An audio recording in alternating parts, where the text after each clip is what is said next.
turn and the lowest downwind. Cessna over the threshold, coming up on the white dot, at or beyond the white dot, left turn first available. I got a high wind coming up on about a half-mile final, clear to land at or beyond. Traffic on the left face, you're following a Cessna down low off your left. Square it up just a little bit, and then we're going to get you in. Start your descent, though. Start your descent on the base. Traffic on final, give me follow on base. Base traffic, start turning toward the numbers now. High wing coming up on quarter-mile final, take it all the way down to the green. Cessna taxiing on the green, expedite down to the next hard surface. Get me some speed, there you go, go, go, go, go fast. This is going to be good. I got traffic on a mile final. You're following traffic ahead and to your right. High wing coming up on the threshold. Take it all the way down to the green dot. 5 Charlie Sierra, 2 mile final. A mile final, turn north, and we're going to just make you, we're going to bring you back around. Jet traffic's coming up on about a mile and a half final. Runway 9 clear to land. Okay, all right. Let's listen up, guys. If you're on final for runway 9, I want you to offset to the left. I got a jet that's landing on runway 9. The jet's cleared to land runway 9 if you can make it. If not, just continue straight ahead. It looks like you're going around for the jet. That's fine. That's fine. That's fine. Oh, we had one right in front of us, sir. Dragger. Let's see. Well, we got a tricycle. Tricycle, put it down. Tricycle, put it down. Tricycle, put it down. Tail dragger, down to the green dot, then a left turn. Short final here. You cleared land on 9 all the way to the white dot. Go down to the white dot. Find somebody to follow out here. Canard, just come to the runway, and I might have to just send you around. That'll be fine. And for the jet, you just want to stay in this pattern, or you want to go back out for an instrument approach? Stay in a pattern, Charlie Sierra. All right, just stay with me here for a minute. And my tail dragger, let's see, over the numbers, go down to the green. And Canard's going to have to go around. Canard, go around. Canard, go around. Canard, go around. And my high wing here over the runway, keep it airborne. Keep it airborne. You do not descend. Do not descend. You got a fast guy behind you. Do not descend. There you go. Keep it airborne. Keep it airborne. As soon as the guy behind you gets slowed down, I'm going to put you down. So keep it airborne. The one that just passed the white dot, make a left turn on the hard surface. All right, my high wing tail dragger, you can put it down now. You can put it down now. And Charlie Sierra, let me get you about a mile off. Let's see, Charlie Sierra, I lost. There you are. Make a left-hand turn. I'll try to resequence you here on the downwinds. We'll see how it looks. Short final, you're clear to land runway 9 on the white dot. Clear to land on the white dot. There you go. And the tricycle left on the hard surface and follow the flagman. Welcome. Thanks for being part of the show.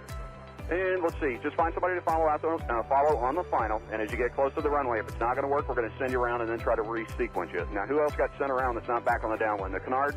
Yeah, Canard. All right, Canard, there's a Gulfstream up there that went around too. I just lost sight of him, but you're going to make kind of a left-hand turn and stay low. I think Charlie Sierra, what's your altitude? 3,200. Okay, that'll be fine. Just maintain VFR. I don't know what else is up there above you. Probably most everybody's down here, so just make a left-hand turn. We'll try to get you back here. Canard's got the jet in sight.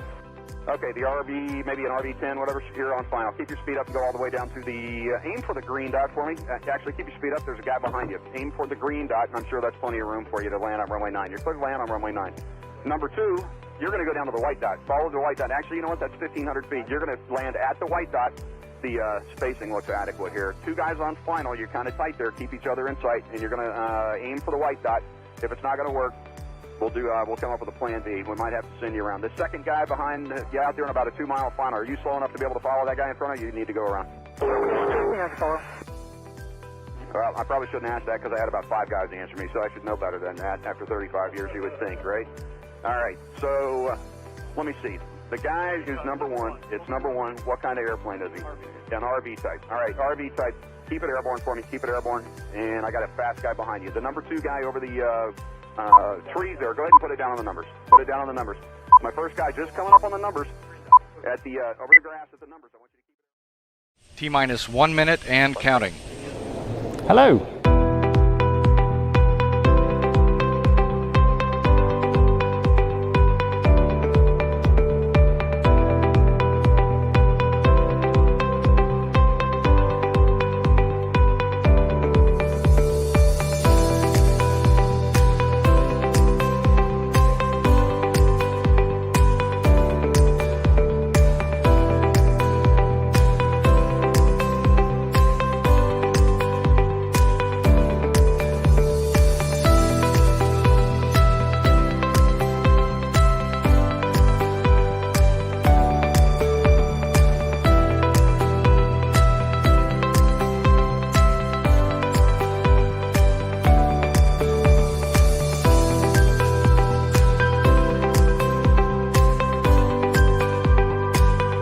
Four, 3, 2, 1. Hello. Hello and good evening and welcome to another Thursday night live stream. We've got an absolutely packed show for you tonight and it's going to be a bit of a technical tour de farce, I imagine. And obviously, clearly, Johnny's not here again. So we've got Paul Kiddell stepping in for Carol, stepping in for Johnny. How you doing, Paul? Absolutely fantastic. It started raining here tonight, but I think it's all going to settle down for our S-Shop flying this Saturday, which Dave's going to tell you more later. You live up north anyway, don't you? Yeah, A long way. So it always rains up there. And I can see Not this side of the hills. That's all bloody Barton and places. In the green room, we got Greeners waiting for his little... Johnny. Greener's waiting for his little time. All sorts of other stuff. So before we need to move on, because otherwise we've just got so much to cram in. We'll be here till 10 o'clock. And that's not on, clearly. We won't really be here till 10 o'clock, honestly. Anyway, first thing, thank you very, very much, Sky Demon, for sponsoring this. Hugely appreciated. Couldn't do it without you. And here is today's Sky Demon tip, which I'd forgotten about. I did used to know this, but I've forgotten. So here you go. Hi, I'm Tim from Sky Demon. Welcome to today's top tip. In flight, if somebody asks where you are in relation to a certain waypoint, just tap on the waypoint to bring up what's here. At the top in the blue bar, you can see that we're exactly 11 miles west of the waypoint. You can also see our exact bearing to and from, and the amount of time it would take if we flew straight there. If you like, you can tap on the blue bar, and this will pin the waypoint to the top of the screen, where you can keep your eye on it to find out exactly where you are as you fly around. When you're finished, just tap it and that will unpin it. For more information and tips on using SkyDemon, go to skydemon.aero and choose Help and Support.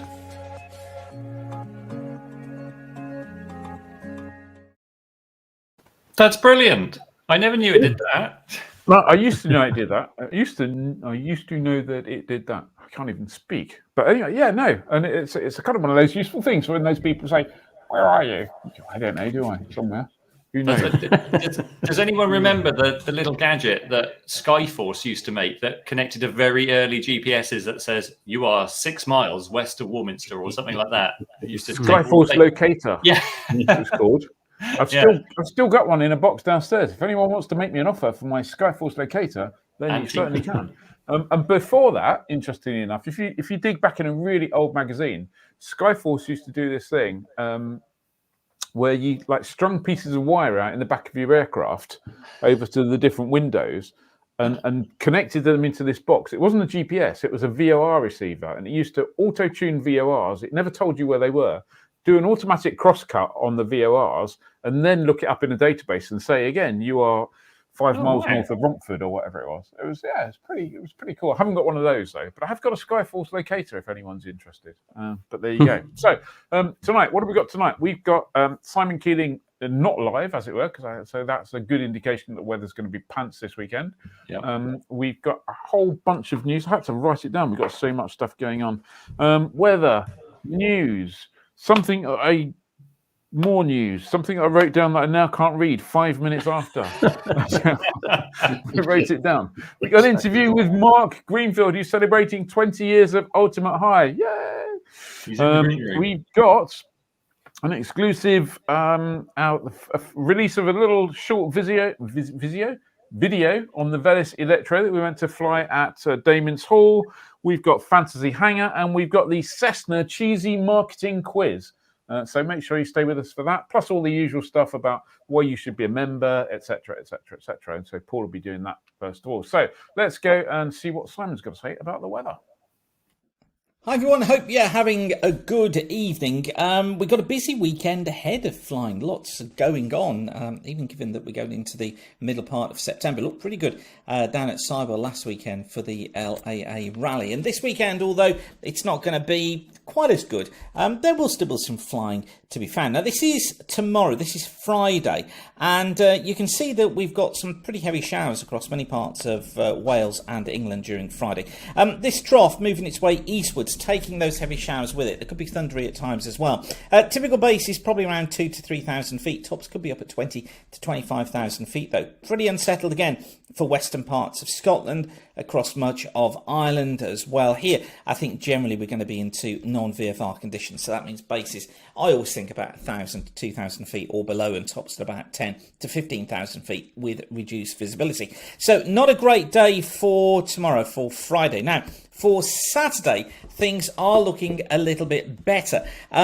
We've got a weak ridge of high pressure that builds in during the course of Saturday. It's not the best area of high pressure that I've ever seen, but it's building in nonetheless. However, northern parts of Scotland are always going to be troubled by non-VFR conditions because of rain there, because of the front. You see here on the forecast ceiling chart, the red colour here is 500-foot bases or below, and you can see there that affecting much of northwestern parts of Scotland. Elsewhere, the base is not too bad on a westerly flow, probably about 2,000 feet for many areas, but you see here that across the shelter parts of West Wales, parts of northern England, where we could be seeing more showers, it looks like ceilings about 1,000 feet. But remember, that's above ground level, so obviously that's also dealing with the high ground of Wales and for northwest England. 1 or 2 showers there, but elsewhere it does look generally as if it is going to be quite a flyable afternoon. Base is around 2,000 to 4,000 feet. Tops probably up at about 10,000 feet. 1 or 2 showers across more western and northern areas. And on Saturday, Bodmin, for example, we've got the Cornwall LAA strut flying that's going to be taking place. Down there for you, there might be 1 or 2 showers coming in, but overall, it doesn't look that bad. Obviously, check the forecast before you go. We've got the gathering of moths for the flying de Havilland moths at Old Warden as well on Saturday. That's not looking too bad as well. And then alongside 80th anniversary flying as well. And again, once again, that's not looking too bad. Hang on a minute.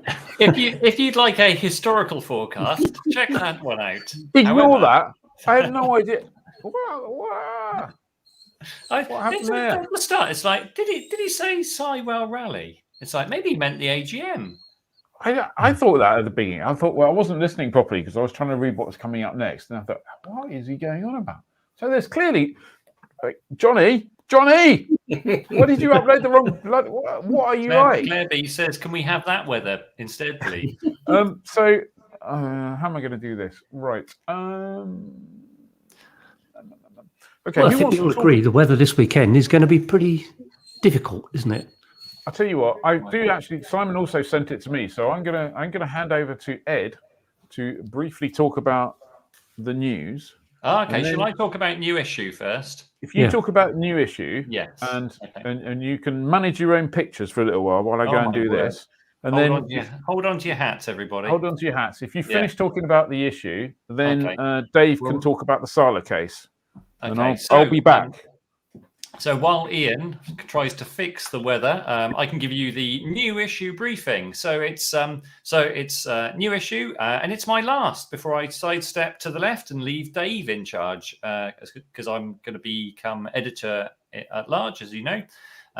Anyway, so in this one, Ian gets current with current when he flies the new Pipistrel Velis Electro. Lots and lots of stuff to kind of get to grips with this. Things like state of charge and state of health, all to do with the battery, and obviously endurance and things like that. It's a real fascinating read. So I recommend that one. We've got a feature on latest avionics and current avionics. So if you're planning any instrument panel work this winter, we take a look at the brightest and best stuff that's currently on the market. Garrett Fisher spends an intense 83 hours flying his Cub in just 48 days on a mission to photograph every non-polar glacier on Earth from the air in flying a Venture. Plus, there's a fantastic £54 saving with 6 free landing fees at Blackbush, Brayton, Crosland Moor, Fishburn, Leicester and Wolverhampton. But that's only if you're a member of the Flyer Club, which is obviously currently just brilliant value at £7.50 per quarter. Obviously, great columns from Dave Hirschman, Mark Hales and Ian Seeger, and a bunch of news. So new issue, we'll stick a link in the comments. I'll probably have to do that myself. And over to Dave for the next news item. I see Ian has completely vanished. Did you notice that charger looks very much like K9 from Doctor Who? Oh, what the charger for the Pipistrel Velis Electro? Yeah, it just needs a little head on it and a little twirly tail, and maybe papered in tinfoil. That's right. Yeah. Yeah. Anyway, getting back to the news, the Sala case. This is the court case of the chap who arranged the flight for footballer Emiliano Sala, which crashed into the Channel. David Henderson was the chap who arranged the flight, and he's been found guilty of endangering the safety of an aircraft by a majority verdict in the court case. He had already pleaded guilty to arranging the flight for a passenger without permission or authorization, what the industry calls a grey charter. He's going to be sentenced on the 12th of November. That's about as much as we can say at the moment, because the sentencing is yet to come. And there may well be an appeal, so that's as much as we can say. There you go. Yeah. The weather's building at the moment, building nicely. Oh, I interrupt this news to bring you weather. I interrupt this news bulletin to bring you the weather from Simon Keeling. Hi everyone, hope you're having a good evening. We've got a busy weekend ahead of flying, lots going on, even given that we're going into the middle part of September. Looked pretty good down at Cyber last weekend. Okay. It's holding right. So, having no, blamed Johnny, you're not meant to stop the weather. I had to go and sort the dog out.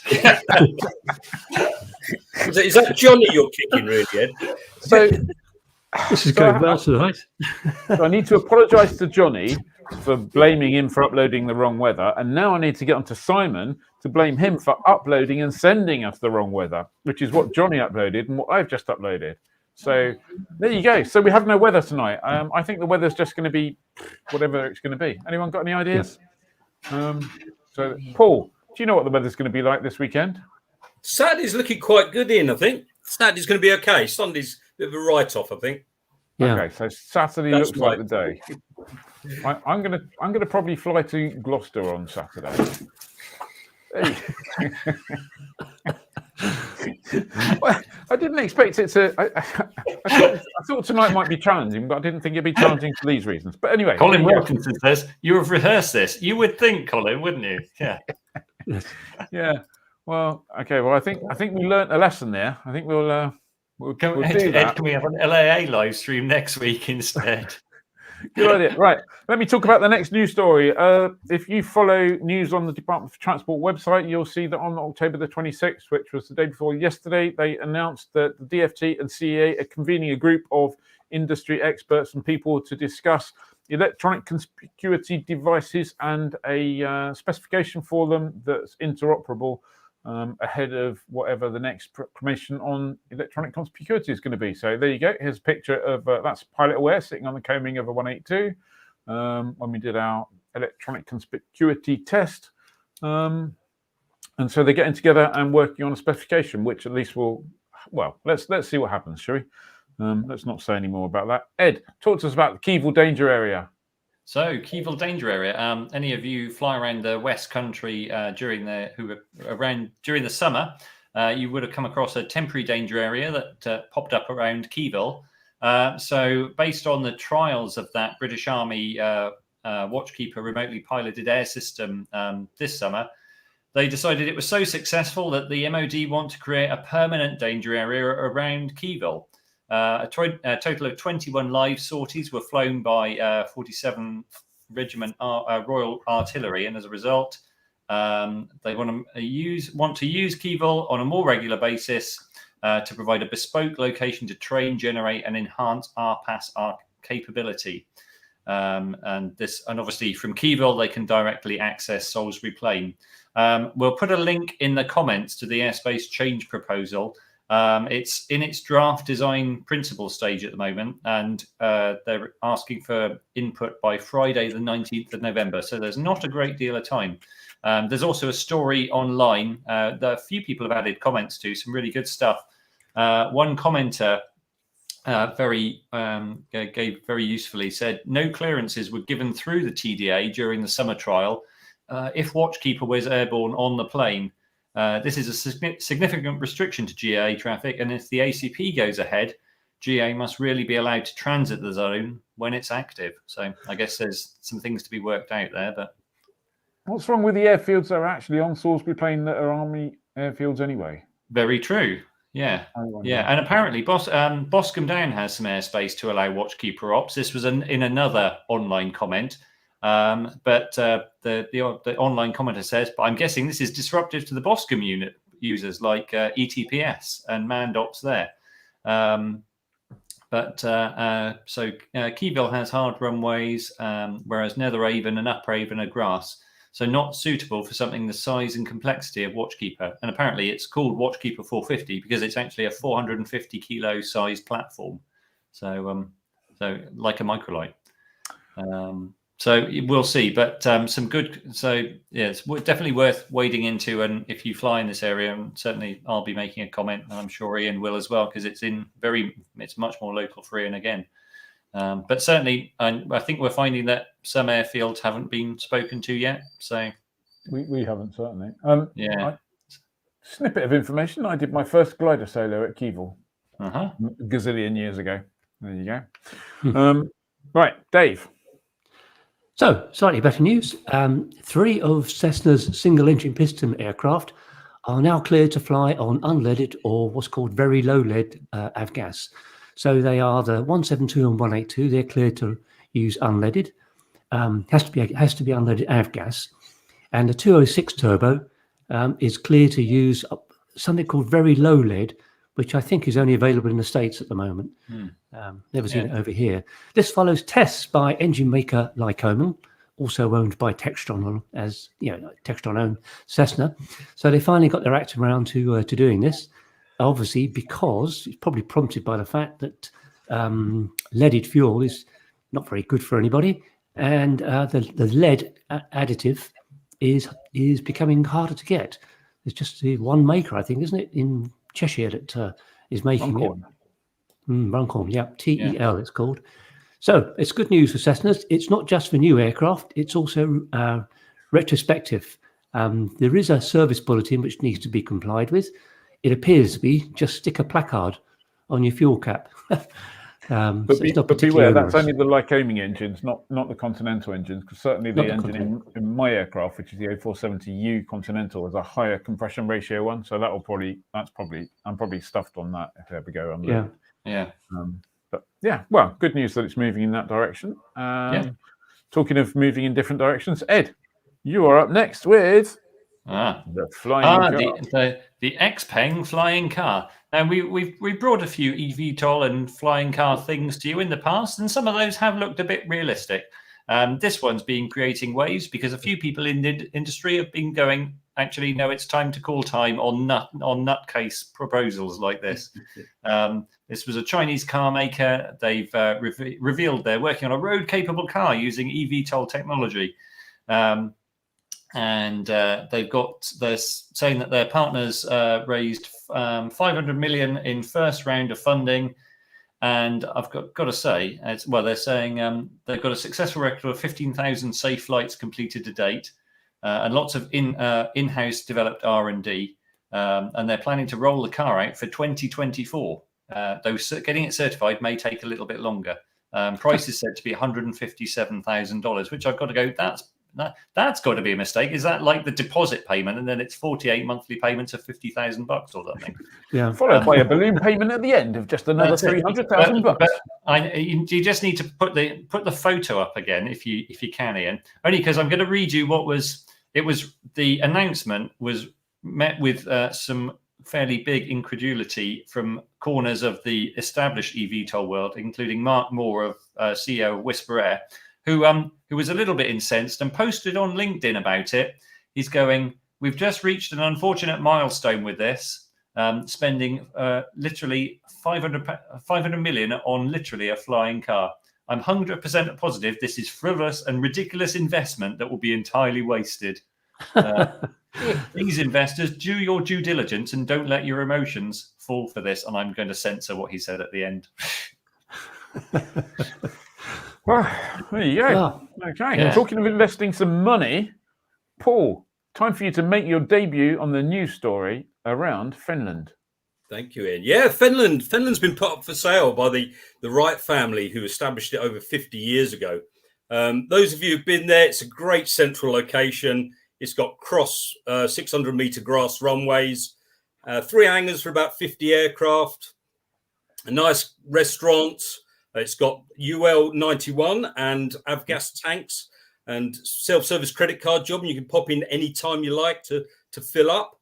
So yeah, it's been put up for sale by the Wright family. John Wright's getting on a bit now. I spoke to his son Dino today, who's a commercial pilot, and got some prices off of him. So it was all quite exciting, really. I think he thought I was getting a checkbook out, but so your 35-acre airfield with 2 grass runways and all the other infrastructure, $1.5 million. There you go, Ian. Get behind the settee tonight. I'm sure you're a small change to a man like you. 6-bedroom. They have 6-bedroom family home with 2.5 acres, 425,000, and the 5 acres of industrial land with 2 buildings, 550,000. And speaking, in fact, Dino said he was going to try and tune in tonight. I'm not sure if he's flying this evening, but yeah. So for $2.5 million, you could sell your 1-bedroom bed sit in Chelsea and buy an airfield. I tell you, it's quite a lot for your money. Yeah. I wonder if they split it so you could get the 6-bedroom house for 425,000 or something, and then you got access to the airfield, hopefully, or maybe get that in the hangars and use the hangar rent to pay for your. I don't know. Yeah. But that's if you were putting together a business case in your head, hangar rent from 50 aircraft, that's got to be. It's a fantastic little airfield, and I would imagine there's a good amount of people needing hangarage in that area. So it's a super friendly place. It's just a little hard to find sometimes. Grass fields surrounded by other grass fields, and it's very GPS was invented for it, wasn't it? Basically, it's just GPS was only invented to find Finland. Yeah, exactly. Or Comptonabas from the south. That's it. Right, Dave. Thank you very much. Yep, another airfield story. This is the story about the fire at Bodmin Airfield in Cornwall. There was a hangar fire on the night of 22nd and 23rd of October. Fortunately, there was a pilot called Andy Wilkins who was on holiday nearby, staying in a caravan, and he raised the alarm because he heard some big bang. And then after calling 999, he went over and pushed 3 aircraft out of the hangar single-handed and managed to create a fire break protecting another 5 aircraft. Wow. So he potentially saved 8 aircraft in total. Well done, that man. Bodmin Airfield, they say they're open, they're flying, and the Flying Club, Cornwall Flying Club, is saying they're operating. They're using the cafe as a briefing room, and they've got water. Fortunately, the fuel store at Bodmin is a fair way away from the hangars, so there was no danger of that going up. Cool. So, very good. Going back to the Fenland story, Kia Williams says, I've been to Fenland twice, but still not sure if it actually exists. Ed, where's Zara? Where's Zara? Zara, this will be a short update. Zara is still in Nome. So I'm guessing that the weather and onward stuff is proving challenging. So Zara, hope you're toughing it out over there. 4 weeks in Alaska when you need to be getting on the way. Good luck with getting a weather window. Yeah, bring your Nome puns to next week. Dave. Me again. Right. Last real news story is there was a seal called Hispy discovered on the beach at Aberdeen. He's a rare Arctic ring seal, not normally seen as far south as Aberdeen. And the Scottish version of the RSPCA, that's going to get you into trouble, the Scottish Protection League for Animals, whatever it's called. And they wanted to release him as far north as they could get. The Civil Air Support stepped in and they flew the seal and some Scottish RSPCA helpers to Shetland to release him as far north as they could get. And he is seen swimming away. I haven't got the swimming away picture. Sorry. There we go. So you just have to trust us on that. No, hang on. James Lovell said in the Zara update, just send us Simon's weather briefing. That's a good idea. That's a great idea. Okay, so apart from Dave saying that was the last genuine news story, there is actually another couple of stories, which are, well, at least one story, which is, I'd say it was a genuine news story. I don't know if you remember, but the LAA rally, Grant Shapps dropped by the stand and said, Ian, I'm going to invite you into the DFT so you can tell me what to deregulate. Well, it wasn't quite like that, but anyway, so that meeting, which took a while to arrange, actually happened this week on Wednesday. So myself, along with a couple of other people, went up to London, sat down with Grant Shapps for an hour, and went through a whole bunch of stuff. You can read my column, which has got some of the details in it. Cut a long story short, everyone knows that licensing needs sorting out. There's some work going on that. Certification, I was personally a bit disappointed about the outcome there. So read the column and see what it is. But that meeting did actually take place. The next story is Pilot Careers Live, which takes place not this weekend, next weekend at Heathrow. If you want to go, please feel free to come along. And if you want to snag yourself a discount, please use, can you remember what the code is, Dave? Is it Flyer20? I should know this. Flyer20, that's it, yep. There you go. So use the code Flyer20 on checkout and you snag yourself a 20% discount on the ticket. So there you go. You can do that if you're considering a commercial career. Now's the time to find out about it because it's a tricky old world out there and you need to know what it's all about. Okay, so Rat Watch. I'm not sure we got any more rats, but a whole bunch. Well, I'm not going to say a whole bunch of them heading towards the north because that would be political and I shouldn't do that kind of thing. Dave. Are there any airspace restrictions around this COP26 thing? There's a few. It's there's a big chunk of Scotland which has some restriction in place, and if you do happen to fly through there for any reason, you can expect to be intercepted, and you probably have a fairly hard time of it. Yep. So check. It's been activated by NOTAM, so there are NOTAM as well as the AIC. So you need to have a good look at that. Okay, and now in a slick move, I've set myself up to lose there, aren't I? What could possibly go wrong tonight? It's all so good. In a slick move, I'm going to try and play a little video, and while that's playing, I'm going to get Mark on the screen if I can. Here we go.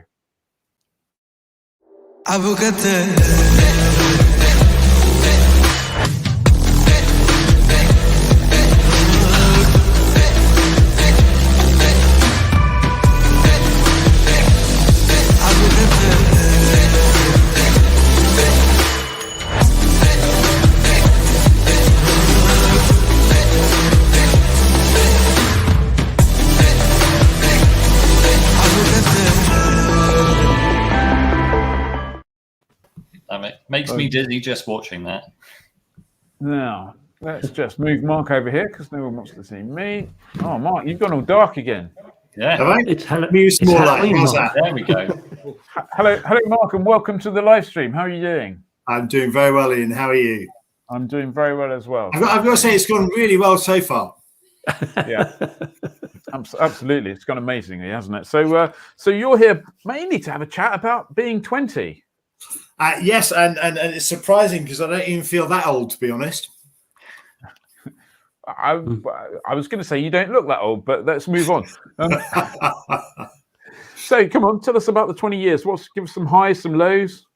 What did you what did you think about at the beginning, and what do you think about now? Just a tiny bit of background to bottom at high. I was lucky enough to join Her Majesty's Royal Air Force. I spent some time flying fast jets, and then was medically grounded out of the Air Force, which wasn't what I was expecting, anticipating, or hoped for. And so I had a different career completely as a risk manager in investment banking for about 12 years. And I got my medical cap back again, which is why I left the Air Force, and started flying professionally as flight instructor, as an aerobatics instructor. And lots of people were saying, crying out for military style standards of training. I'm not sitting here for 1 second saying that the military know the answer to everything, because they absolutely very clearly don't. But that's what the premise on which Ultimate High was established in 2001, to provide high quality training. And that's largely what we've done ever since. We kind of have two separate businesses. We have, or three separate businesses. We have professional flight training, we have GA flight training, and we have a whole flight experience business, which a lot of people know us for. But interestingly, the flight experience stuff is less than half our business. And in fact, beginning of last year, UPRT was about 85% of our business. So it's amazing that it's been 20 years and it's been It's been a little bit of a roller coaster, but it's been a huge amount of fun. Was UPRT upset recovery training? Was that even a thing when you started? Okay, well, I'm sorry, I had to show you these. Back in the days when Flyer was a proper magazine, this was our first piece of courage, and I believe this journalist. Anyway, so.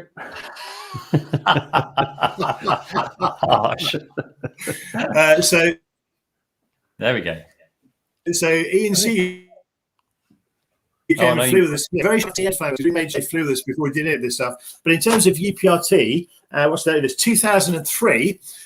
This was effectively the first UPRT piece of coverage in the UK press, I believe, from that forward-looking organisation, Flyer, who then went on to talk about how to be a better pilot a little bit later on, and then went on to fly the Bulldog in this fantastic article, and then looked at UPRT properly when the new editor of Flyer magazine came and did UPRT with us. I have another 7 front covers, but I don't want to show off, okay? Wow. Yeah. So over the years, you've gained a bit of a reputation, Mark. For being a consummate professional. Thank you, Ian. I appreciate that. No, another reputation, not that one. The other one. I don't think there is another one, is there?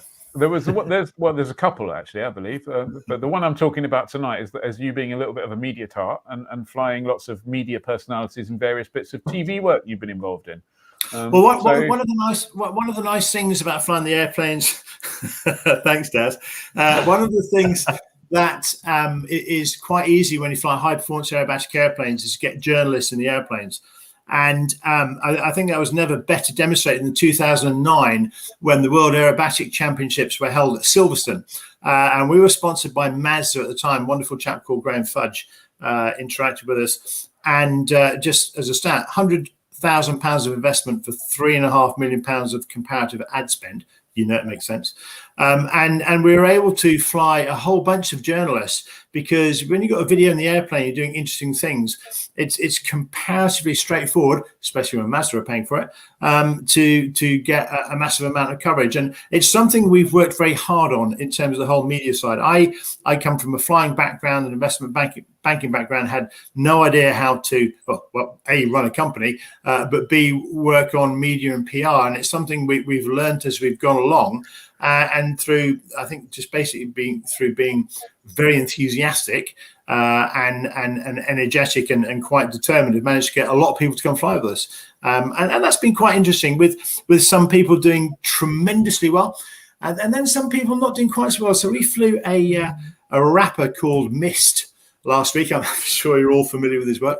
I can't preempt what's going to happen because it's going to come out in his TV series, but he didn't do that well. A bit like Ben Collins, who most of you will know as the Stig, who is a lot better in cars than he was in airplanes. Steve Backshall, a lot better with dinosaurs than he was in airplanes. I could go on. But yes, it's been very interesting seeing how, if you like, celebs have come along. And in our modern media environment, if you look at influencers. Now, I'm broad. I know a lot of people who frequently listen to this live stream. All of them top chaps and chapesses.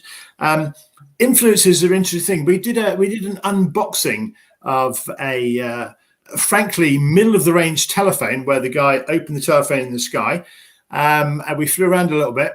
And in 2 days, he had 3 million views, which is to my mind incredible. But there you go. It's fascinating what the power of media, social media, can do, and we can do a lot with airplanes around that. So apart from yourself, who is your favourite celeb? Well, yes, it's a long drop off from there. I think that I feel like doing the whole Trump thing. I'm actually one of the most modest people you could meet. But I think that the guy I've most enjoyed flying with, probably because I've flown with him on 3 different productions now, is Guy Martin, the motorcycle guy who's a presenter. Oh, how was Guy Martin? Yeah. Guy Martin's flown with us on 3 different programs. And I like Guy Martin massively because perhaps unlike some other people we've met, he's exactly the same in real life as you see on TV. Top bloke.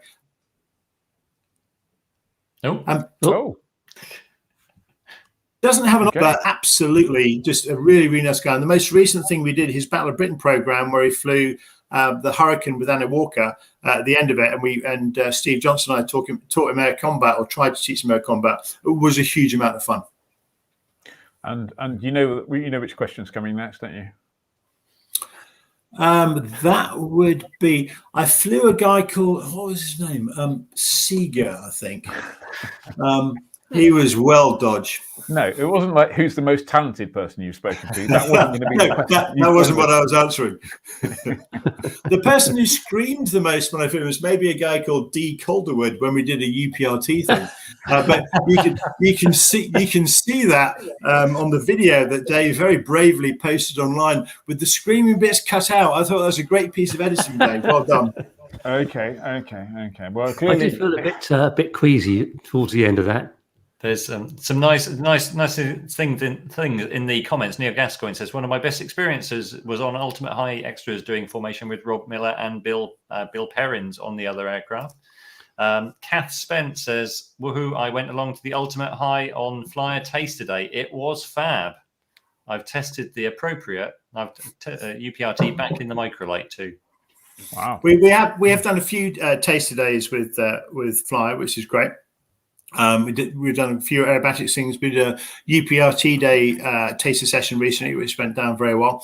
And I think whilst we're quite known for our flight experiences, I think a lot of probably people in the GA world probably don't appreciate how much training we do in terms of formation stuff. So, and it's nice that, you know, the nicest thing and the biggest achievement for Ultimate High, from my perspective, is the number of professionals who recommend our organisation for training. So if you want to come and fly formation, the guys at Duxford, the guy at Shuttleworth recommend us. If you do UPRT, there is mandatory UPRT, and back in February last year, we were doing 12 UPRT courses a day, a lot of them from L3. But the fact that there's people like the Air Accident Investigation Board who don't have to come and do UPRT fly with us, the fact that Rolls-Royce fly with us, the fact that national aviation authorities from around Europe, the fact that 2XL fly with us, and we just signed up Boeing to do UPRT. And to me, you asked the highest for me, Ian, the fact that so many professionals come and choose to train with us, that's a huge high. And I'm sorry I'm going on, but the other thing, the best thing about what we do is a combination of putting smiles on people's faces through experience flights, but mostly, which is nice, but the big thing is the number of people who come and fly with us and have their flying confidence improved as a result of flying with us. We have a really tight team of instructors. We've got 14 instructors. The average tenure of our instructors is 12 years. With our organisation. Fascinatingly, we've had 3 chief pilots over that 20 years, Andy Cuban, then Charlie McElroy, and now Steve Johnson. They're all having beers together tonight at the RAF Club at a Red Arrows reunion. As it turns out, they're all synchro pair leaders, not through choice, it's just the way it worked out. But we have a whole bunch of really enthusiastic people who work for us, who love helping people to come and fly. And we've got great kit as well. So we have expensive airplanes we fly. The T67 M260 is expensive, but it gets to height very quickly. You spend a lot of time briefing. And if you look at kit some other people use, if you use a musical instrument analogy, other people use crumpled trumpets and rusty trombones. And we use kit that basically means that the time in the air is maximized. Okay, so we need to move on. That's very, very, very good. It's just a quick question. I think I may have seen something somewhere. Are you doing any discounts for your 20 years? We are indeed, and so I can exclusively reveal if you quote Fly 20, you can get a 20% discount off any Ultimate High experiences. If you call us up and quote Fly 20, that's 20% off any flight experiences. Not valid for training courses, but for any flight experiences. Okay. And I've got one question for Mark. So obviously you've got the extras and the Slingsbys. Of the current crop of modern kit that's out there, is there anything that you would really love to change to, or are you kind of set? So this was the most popular airplane we ever flew. Everyone loved the Bulldog. Huge amount of space inside. Not as powerful as the T67 M260, but it gets to height very quickly, and it flies very, very well. From a value for money perspective, what's interesting is the Fireflies have actually gone up in value. I mean, how often does that happen with airplanes? Because every UPRT provider wants to use them. So the Fireflies are a very good UPRT airplane, very good aerobatic airplane. Great. Well, thank you very much for your time, Mark. You're very welcome. Giving us all of that information, and we look for if you'd like to hang around. There's a little quiz coming up later. Bye. Right now, it's time for Fantasy Hangar. Hey.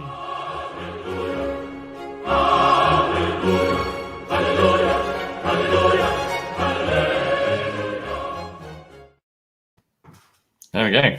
Yeah. There you go. Excellent. Oh, and we've lost Ian. Oh no, we've not broken Ian, have we? Oh, we have the spinning wheel of death for Ian, and Ian has gone. Okay, right. So let's crack on with Fancy Hangar.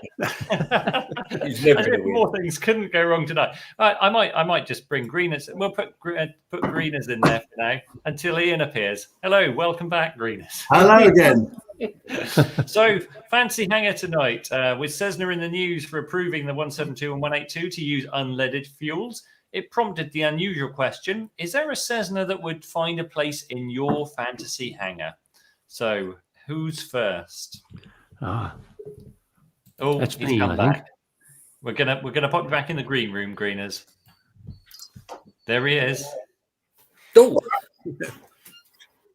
I don't know what happened. I'm on my... He's over there. I'm over here. I've had to change desk. Oh no!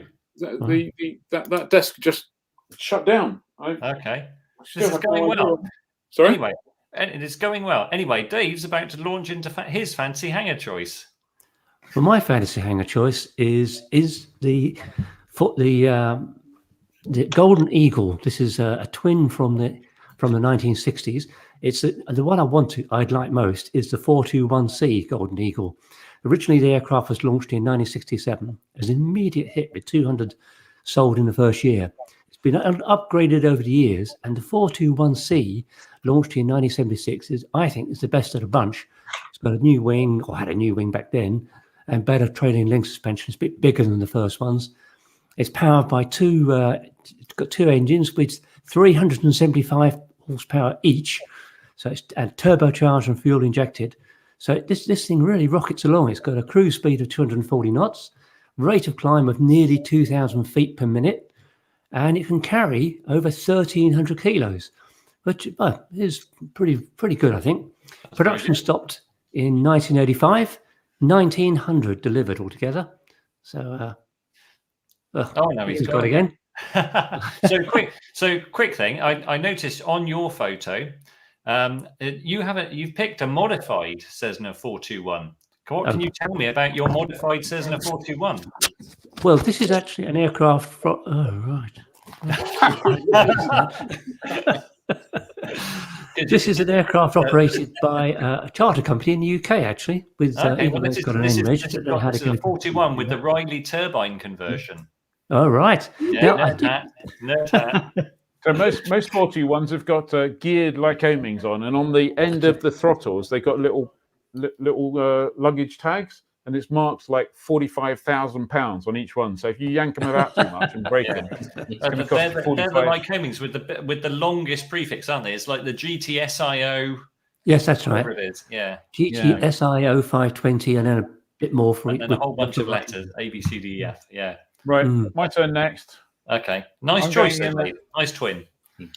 Yeah, no, it is a nice twin, but it's no Cessna 180. I've gone for a Cessna 180. In fact, this particular Cessna 180, I'm lucky enough to be able to fly. The Cessna 180 is just a fantastic aircraft. It's great whether you want to go in and out of rough strips, in and out of short strips. It's great if you want to fly all the way down to France.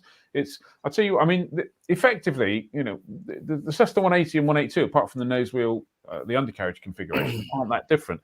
But if I pull up somewhere in the 182, I don't want to say nobody talks to me, but nobody's interested in the airplane. If I pitch up somewhere in the 180, there's always people coming over and go, "Oh, that's a nice airplane. Oh, I like that." So Cessna 180, what a great airplane. I'm definitely big fan. 180, yes, please. There you go. That's my my entry. Thank you very much, everyone. We can leave that there, and I can declare me the winner if you like, or you can move on. That's it. Well, I think it might be a popular choice. Yeah, So, nice aeroplane. Nice aeroplane. Well, I mean, Clyde Cessna was a real aviation pioneer, wasn't he? And I originally was going to choose his first ever aeroplane. He flew in 1912, which was basically a Blériot 11 wing warper ripoff. And who wouldn't want a wing warping aeroplane in your fancy hangar just to go out in an evening and try and kill yourself? But I suddenly had this wave of practicality, and I've gone for a Cessna 310. Yes. But not just any Cessna 310, this very specific 1960 Cessna 310D owned by Paul Erickson. I've had some great trips in it around the States with my friend Ed Lehenro. Nige Hitchman has come along as well. Songbird 3, it's an absolute beauty. The 310D was the first 310 to have that swept back fin. And it's got 260 horsepower IO, injected IO 470s. And, you know, you can just cruise along beautifully at 200 miles an hour. And those wing tanks are actually its main tanks, 51 gallons each side. And it's got some auxiliary tanks. I think they're about 15 gallons in the wings. So, you know, really good fuel. And over 1,700 pounds useful load. So whilst the Eurostar is fantastic, absolutely fantastic, some days I might just want to get in my 310 and I might want to go and visit Patrick and the Red Bull guys over in Innsbruck. And, you know, I'm going to turn up in this machine. And it's the sort of machine that, you know, it's 1960. Looks like when you pull up Cary Grant and Audrey Hepburn are going to get out. Not like Ian's 180, where Grizzly Adams is going to fall out, you know, with fish in his beard and smelling of dead animals. You know, this is sophisticated class. So wherever you go around Europe, when I've got just that little bit further, you know, I want to go see my Irish friends at Kilkeel and maybe pick up a carry out from Jimmy's in half an hour and come back. The 310, I can arrive in style. I'm liking you selling that. Am I right in thinking that the 310 also has a retractor, but when you retract the gear, the step retracts into the fuselage, and the exhausts are blended with the trailing edge and things like that. It's all beautifully detailed. Beautiful. And that 310D, of course, the little stubby nose, you know, it's not like the 310R when they ruined it and someone bloody nailed a canoe to the nose. You know, it's great visibility on approach. Lovely aeroplane. I know Ian loves it dearly. I mean, unfortunately, the 310, and particularly this 310 with the short nose, is a little bit like the king and his invisible clothing, isn't it? Everyone thinks it's it's an amazing looking aircraft. You look at that nose and that nose gear; it's butt ugly. I mean, seriously, you just have to. I mean, it's, you know, it might be capable, but just make sure you land at night so people don't see you getting out. It's ramp presence here, and that nose wheel is making a bold statement. It's ramp embarrassment, is what it is. Ed. Well, I've gone back to 1934. It's probably the oldest pick here, and I went for the Cessna Air Master. So this beauty, it was a four-seater powered by Warner Super Scarab engines between 145 and 175 horsepower, and it's got this beautiful cantilever wooden wing. It's just a magnificent machine. 183 were built, of which a third of them survive today, including this one. And while it's an oldish photo, this very aeroplane has just had a nearly 2-year rebuild at the Midland Aeroplane Company at Western. And you see it around at fly-ins. It's gorgeous. It's been redone in its red colours. And I just think that's a really gorgeous Cessna. So I would go for that. So fair enough. Yeah. I was really interested. I was discussing this with Paul earlier today. There's actually, in Cessna's history, there's a racer called the CR3, which I couldn't find very many good photos of. But it's like that would be quite an exciting choice as well. There's also a glider. That's true. Yes. They built a Cessna glider. We already know about the Cessna helicopter as well. So that's it, which was not so successful. So I'm just going through the comments. As we do. Suggestions are, there was a lot of Ian wins at the beginning. And no one knew what you were going to pick. Paul Fraser Benison said I'd go for the 337 Skymaster. Kath Burton says Cessna 310. Simon Ring says a 310Q. It's got the really big long nose, Steve. I'm not sure Simon, we can approve that. 310Q is better. No. Kath Burnham says Bird Dog. Dan Smith says Citation 10. Oh, that's a speedy jet. African Eagle says my Cessna 172. Yeah, well done, African. What else? We've got Colin Wilkinson spots Dave's error and says that's a turboprop, not a Cessna 421. Well, it was a 421. It's just not the proper petrol version. Captain Kevman says Cessna 190. Justin Treadwell says Cessna 310. There's a lot of 310 love. Pete Pengelly says 195. Aviator Steve says Ian wins. You didn't know what the other choices were. Oh, Keir Williams has gone for real retro. If you Google Cessna 620, you'll find a 4-engine kind of mini airliner. That's a good choice, Keir, but Cessna did not agree with you and they scrapped it. What else have we got? Paul wins. There's Paul wins. Kath Burnham says love the 310. Amanda Stubbs says love the 310. There's a lot of 310 love. Unfortunately, there's a lot of 310 love until you get to Ed wins, Ed again, Ed wins, Ed wins. That's lovely. Ed wins.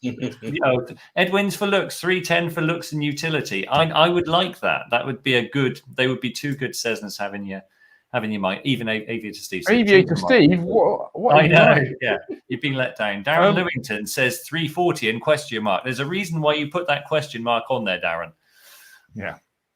Oh, I wonder what the overlap is between people who think the short nose 310, the Constellation, and the Harvard are all good-looking airplanes. All wrong. Yeah, right. So very good. And so we'll just take that as me having won, shall we? If you say so. Mark Jeffries is getting bored of he's like, I'm bored of the Cessna. Yeah. Right. Okay, let's move on to the Cessna quiz. I see Mark Cessna quiz disappear. Time to see if we can make this work. So let's put that in there. There you go. So, Paul, Greeners is not here. You get to answer, and everybody else at home answer. Mark your own work, and then see how many you got in the comments. We were reminded of all the Cessna marketing phrases. So this is the Cessna cheese marketing quiz. What was Cessna's Landomatic? Was it an early auto land, free corporate pilot or instructor, or tricycle landing gear? Oh, we've got a few C's appearing. C for sure. C for sure is correct. Yes, correct. Okay, next one. Next. What was Cessna's autopilot system called? Was it called Chuck? Was it called Navmaster? Or was it called Navomatic? Mark Greenfield has gone for answer D. Oh, blimey. I'd have to go for B because surely they wouldn't use Matic again. Yeah, no, they did actually call it Navomatic. Ian actually had one, which was push button in his 182. Navomatic next question, 200. please, Ian.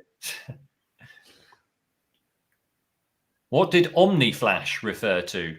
Was it a cockpit torch, a Cessna branded coat, or a rotating beacon? I think people are beginning to sense a trend here. Going for C, I think. Yeah, it is C, rotating beacon. Okay. Yeah. Michael Ward wanted to call the autopilot George. That's what we thought. What was the name given to Fowler flaps introduced on the Cessna 170? Were they Paralift? Were they Liftomatic? Or were they Dragamatic?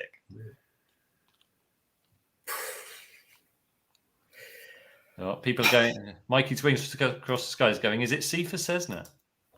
No. Yeah. Oh, David E says, if in doubt, pick C, which would be wrong in this instance. It'll be B, isn't it? Then we'll go for Drag. Kath Burton's got it. Julian Treadwell's got it. Pete Pengelly's got it. It is Paralift. Wow. Excellent. Well done. There you go. And what's the next one? This is probably the one that people know the most. What was OmniVision? Was it optional wing mirrors? Was it Cessna branded glasses? Or was it a rear cabin window? C for sure. I think Dave's Googling. Yep. It's C. A rear C. cabin window. Martin Loosby, LZ, says Steve. Aviator Steve says C. Chris Winch says C. Kath Burton says C. You've all got it right. Have we got any more questions? Yeah. Oh, yeah. What name was given to Cessna's droop leading edge? Was it the Bernoulli boundary? Was it Camber Lift? Or was it Kansas Camber? Be interested to see if anyone gets this. Well, actually, you'd be mad not to get it right. You're interested to see if anyone's mad then?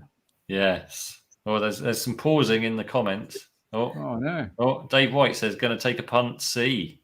Oh, Nick Stone says C. Marcus Clark, Kath Burton, all go Camber Lift, and they are. Oh, Steve H has come up with another suggestion. The Droopomatics would be quite good. It was, in fact, it was Camber Lift. To which one famous aviation journalist said, "Well, there's no other type of lift, is there? It's all cambered." So and went mad. So okay. And we got one more. What are stabilitips? Paul will definitely know this with his choice. Was it highlighter pens for sectional charts? Was it fuel tanks, or was it high fashion flying shoes? And in the comments we have C for Whiskey Alpha. No, I think that was answering the last question. That was answering the last question. Okay. Yeah, you've got to keep up here. Oh, and there's been a massive number of Bs. You've all got it right. It is fuel tanks. I think that was for the tip tanks on the Cessna 310s. So, Kath Burton has given us has pointed out technicality. It was that, I think you're right, Kath. It was the dihedral, the ones with the dihedral, wasn't it? So, very good. Some good Cessna knowledge in there, then, wasn't there? Yeah, good. Yeah. So well score yourself, but score yourself and let us know. And consider yourself all experts in Cessna's 1950s, 60s, and 70s marketing speak. And if in doubt, just put "omatic" after your new function. Well, while you're adding up your scores, this is a little bit out of sequence. We kind of planned to do this earlier, but my computer shut down and I kind of lost track of everything. So while you're adding up your scores, have a look at this little video we made. It's only 4.5 minutes long. It's a little trip when we went to go and fly the Velis Electro.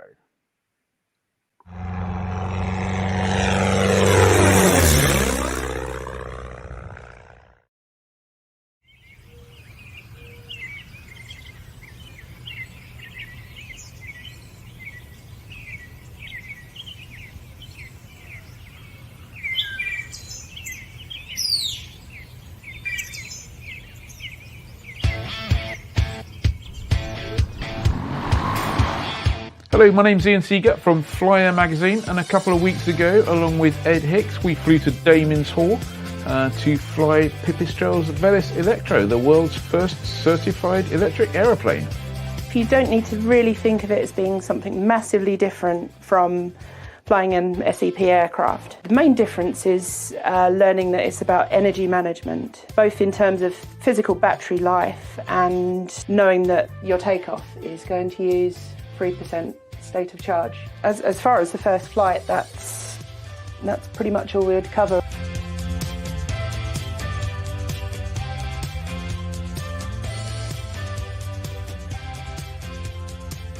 Can you hear me now? I can hear you. Good, I can hear you too. Thanks.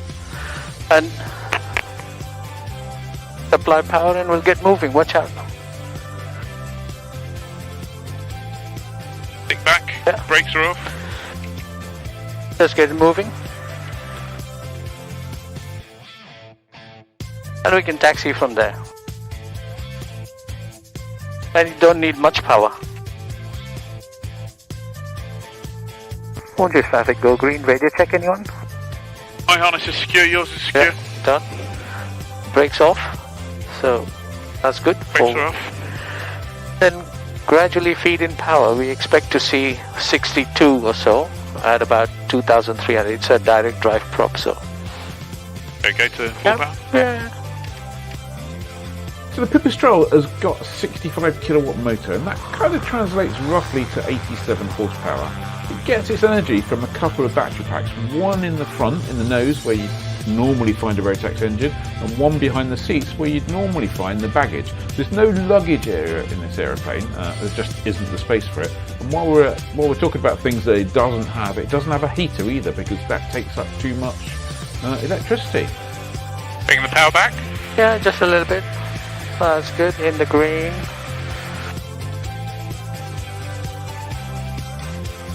So the batteries are 11 kilowatt hour each, so 22 in total. To give you some kind of reference for that, a Tesla Model 3, the base model, has 50 kilowatt hour batteries, so more than twice as much.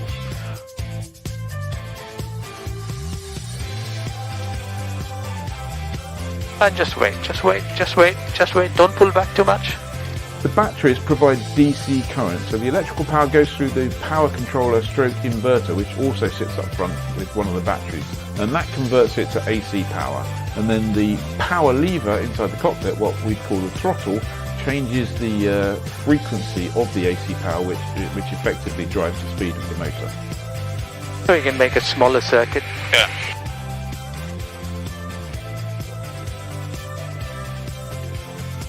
Just be aware of the downdraft. The aircraft's significantly quieter both outside and inside. It's obviously not silent because there's still the prop noise, but it is a real step change, and it's really, really smooth. That works.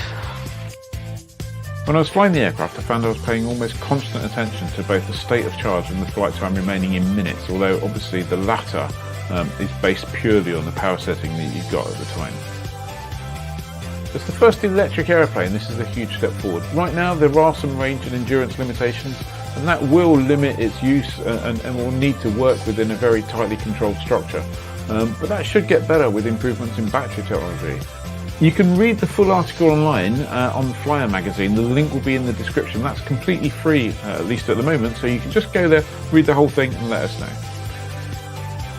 If you enjoyed watching the video, please give us a thumbs up, leave a comment, subscribe, and maybe even hit the bell so you get a notification when we release new content.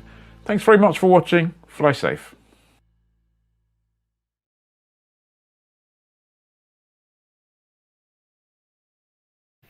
Fantastic. Yeah. Cool. Yeah, obviously the thing about subscribe, leave a comment and hit that stuff, that applies to YouTube, not to this one. Oh, you can do that here as well if you like. But anyway, yeah, there you go. Just a short little thing. Russ Stein says, I'm assuming that flying close to lightning activity may actually be good for a fast charge option. That's a good point. That's a good point, actually. Probably not. I'll tell you what, Russ, give it a go and let us know. And there was LZ asked, how's the endurance? To which our expert in the comments, Claire B, who you saw in that video, said it's a real world of 50 minutes endurance. So yeah. So bear in mind that for an A to A flight, so landing back at the same place you took off, you need this is kind of the regulation, nothing to do with the electric aircraft. You need 10 minutes of fuel or endurance to land back. So for A to A flights, which is not a huge amount, but fortunately, it's kind of what the Electra is going to end up doing most of, I imagine. Yeah. But anyway, read all about it in the magazine. Just out today, or was it yesterday? Yesterday. Yeah. Oh. Okay. Dan Smith says, I saw a news article today suggesting Tesla has some new battery tech with 5 times the power for half the cost. It's only a matter of time. And I keep saying that, in the past, aviation, when you were trying to get people would go, I'll take a car engine and put it in an aeroplane. It never worked because car engines were never designed to work in aeroplanes and you needed gearboxes and things. For once, electric aircraft tech is going to benefit from all the billions of pounds that's pouring into battery and motor technology that's being developed for the automotive industry. And for once, all this will just port sideways, obviously in smaller, lighter packs and things. But we will benefit from this in the long term. Yeah. Yeah. Well, I mean, there's quite a lot. I'm not a battery technology specialist, but there's quite a lot of work gone into lithium sulfur batteries, I believe, that are supposed to be the next step change or one of the next step changes. But, like you say, there's billions going into it from cars, computers, phones and everything else. So yeah, we'll hopefully just benefit from that compared to the billions that are going into new internal combustion engines for aviation, of which there's not very much. But yeah, good. So there we go. So what's next? Where's my little thing coming up here? We've done Fancy Hangar. We've done that. What's going on at the weekend, Dave? Right. Well, obviously it's very weather dependent, but on Saturday there's the Fish and Chipmunk flying at eShot, and I think we have a little graphic for that, do we? We do. If Ian was paying attention, it would be.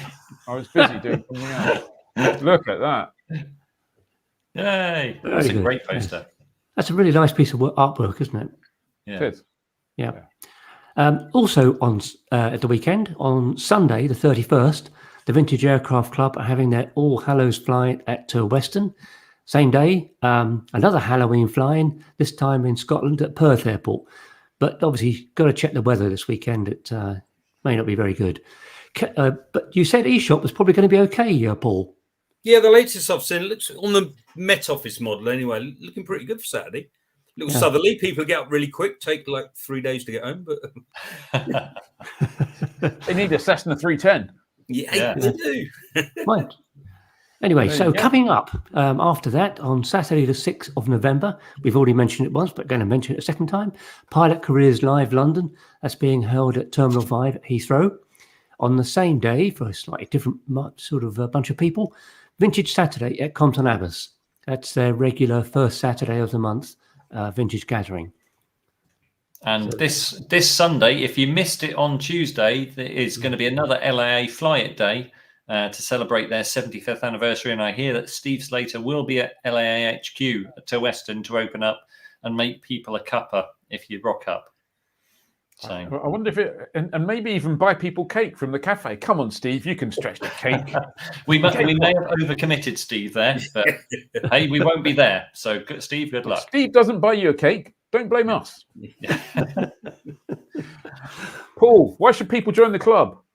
Well, that's an easy one, isn't it? It's, ignoring all the fantastic content on here and the brilliant magazine, financially, £30 a year, $7.50 a quarter. That's three of those free landing vouchers in a year, and you've got your money back. And this month, I think December, the magazine's just come out. What a brilliant crop of landing fees. Blackbush, Breeton, Crosland Moor, Huddersfield, on the slope. If you haven't been in, go in. It's got the best international terminal in the country, with all the welcomes written in Yorkshire ease. And Fishburn, Leicester, Wolverhampton, Halfpenny Green. So, I'm going to try and knock a few. In fact, I reckon in the winter, me and my mate Alex, we might knock all them out in one day, in a winter's day, get a nice day. That's quite an easy round-robin trip for us, I think. You famously did, and you wrote an article about it, you did Scotland to nearly Bodmin. Cornwall? Yeah, Bodmin. Yeah, airfields between Scotland and Bodmin, and you did them all in a June day, didn't you? Yeah, it was 950 miles. Yeah, all for 6 flyer free landings in a day. No, we're tight asses, really, but it's great. Result. Jane is clearly detecting a difference from Johnny here in that Paul can do his maths. Got 6 fingers up here, Jane, on each hand. Brilliant. Well, thank you very much, everyone. Thank you very much for stepping in, Paul. It is 8:37, so that's good. The clock's changed this weekend, so it's all going to get a bit darker. So get your night flying stuff ready for next week. We look forward to seeing you next week. Club members, we can see you if you've got nothing to do Wednesday afternoon for a sneak peek, little half hour of stuff going on. Other than that, fly safe this weekend. Might see you somewhere. And once again, thank you very much. Thank you to Sky Demon for sponsoring this. And we'll see you all this time next week, hopefully. Thank you very much. Fabulous. Thanks, Paul. Fly safe, everyone. See you next week. Cheers, everyone.